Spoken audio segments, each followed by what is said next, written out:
बिस्मिल्लाहिर्रहमानिर्रहीम। अस्सलाम वालेकुम नाज़रीन, मैं हूं आसिम नसीर और आप देख रहे हैं हमारा यूट्यूब चैनल। नाज़रीन, हमारे साथ मौजूद हैं मशहूर उमर एस्ट्रोलॉजर, न्यूमरोलॉजिस्ट मलिक महबूब साहब। अस्सलाम वालेकुम मलिक साहब, क्या हाल है, कैसे हैं आप? वालेकुम अस्सलाम। अल्लाह का करम है। आप सुनाएं, क्या हाल चाल है? आसिम साहब, क्या खबरें लाए हैं आज आप? मैं बिल्कुल ठीक हूँ मलिक साहब। खान साहब की आपने पेशेंट गोई की थी कि अगर वो हॉस्पिटलाइज हुए तो उनका ऑपरेशन भी होगा, कोई आप ने ये भी कहा।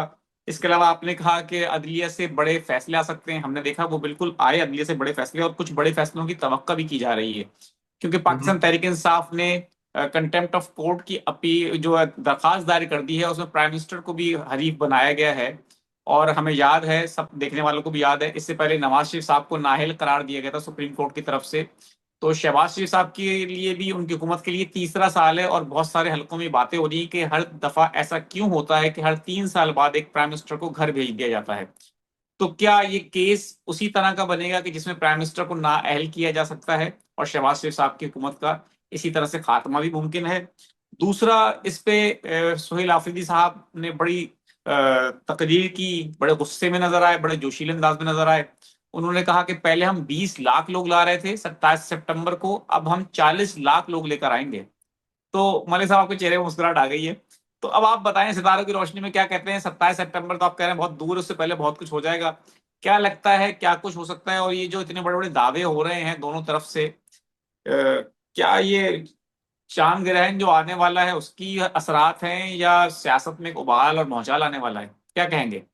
सर, मेरे ख्याल से तो सियासत में उबाल और भुजाल सब कुछ ही आ चुका हुआ है। अगर आप देखें तो मुझे नहीं लगता कि गवर्नमेंट के अराकीन अभी चैन की नींद सो रहे हैं। और आने वाले दिन जैसे जैसे हम आगे मजीद बढ़ते जाएंगे, प्रॉब्लम्स बढ़ती जाएंगी, ये कम नहीं होंगी।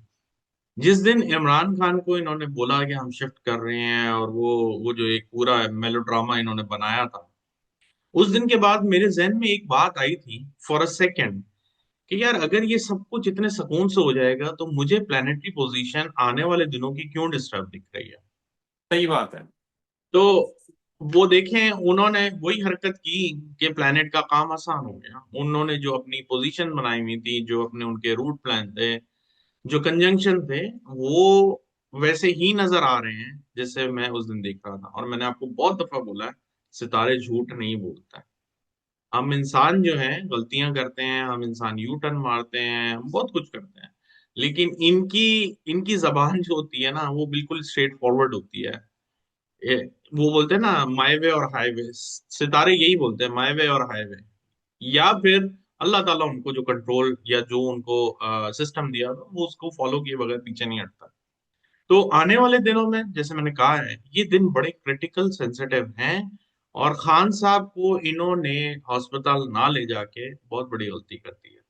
वजह यह है, मैंने आपको 2 दिन पहले भी कहा था कि खान साहब की जो हालत है या जो तबीयत है, वो एक्चुअली मार्च से खराब होना शुरू हुई है।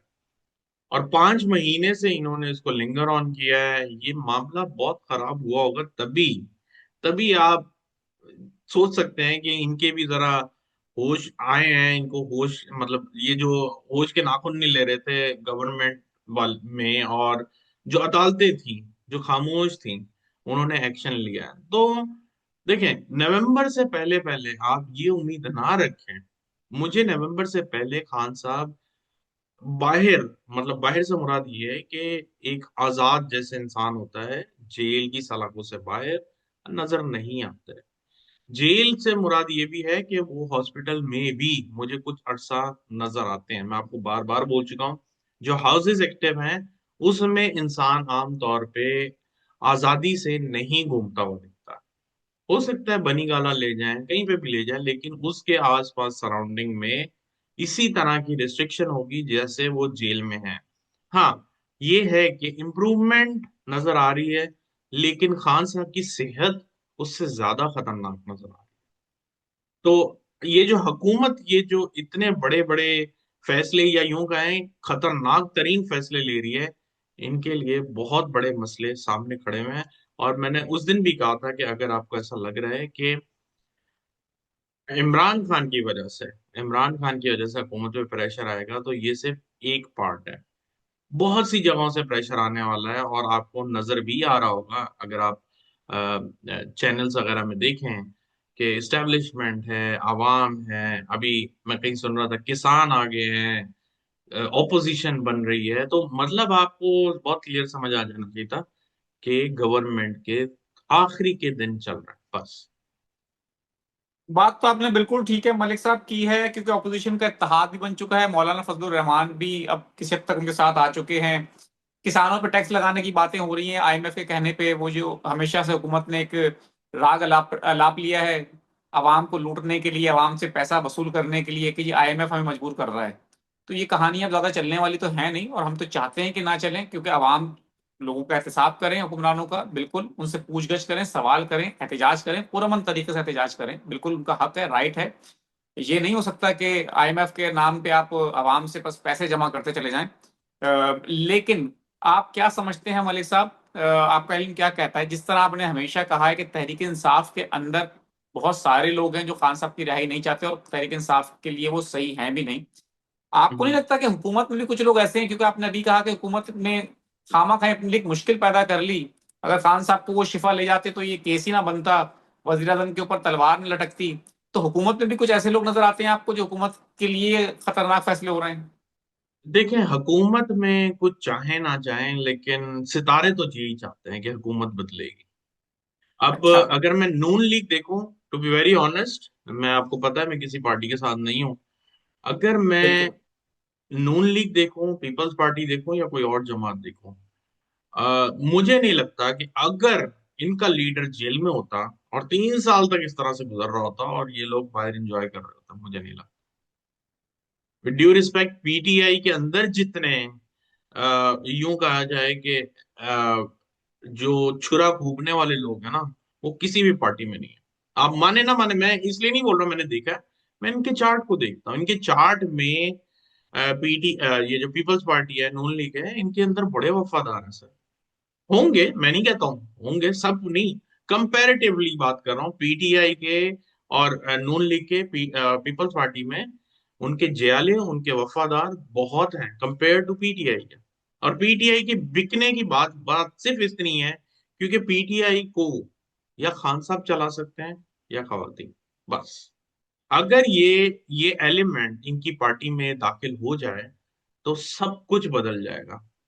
आप देख सकते हैं कि पीटीआई का जो एक ग्राफ था, मैं इमरान खान की बात नहीं कर रहा, जो एक पॉपुलैरिटी का ग्राफ था, वो 2022-23 के बाद कैसे नीचे आया है, क्योंकि उसमें से इमरान खान हट गया।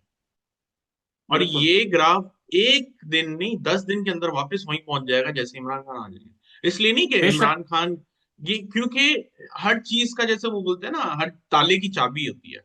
तो ये पीटीआई का जो ताला है ना, ये सिर्फ इमरान खान खोल सकते हैं या खवातीन, बस। बिल्कुल ठीक है।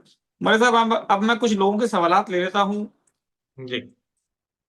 21/8/1981 मोहम्मद जाहिद खान, माली हालात उनके खराब हैं, पूछ रहे हैं कब तक ठीक होंगे?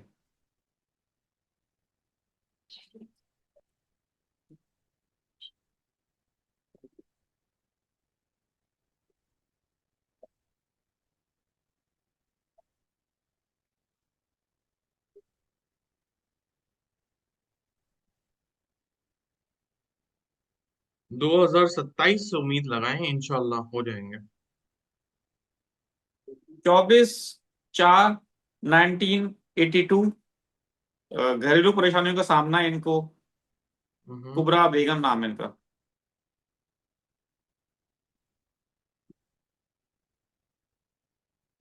अनफॉर्चुनेटली मुझे करीब में तो कोई मसाइल हल होते हुए नहीं दिख रहा। May be around 2029। ठीक है। 16/9/1969 डेट ऑफ बर्थ है, शबाना कौसर इनका नाम है। क्या मैं न्यू बिजनेस शुरू करूं तो कामयाब हो जाएगा?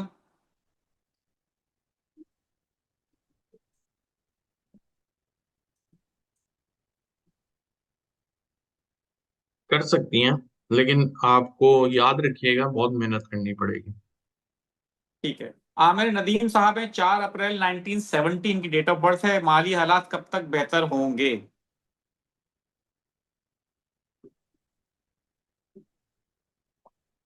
यार ये मैंने पहले भी देख इनका सवाल लिया है। मैंने बताया था अच्छा, आपको कि जी 2027 के बाद देखें कुछ इम्प्रूवमेंट आएगी। चले बिल्कुल ठीक है मलिक साहब, बहुत बहुत शुक्रिया हमें वक्त देने के लिए। नाज़रीन, यहाँ हमारे वीलॉग का वक्त खत्म हुआ। मुझे और मलिक महबूब साहब को दें इजाजत। आखिर में हमारा वही पैगाम है, मुस्कुराएं, प्यार बांटें और अपने आसपास के लोगों का ख्याल रखें। अल्लाह हाफिज।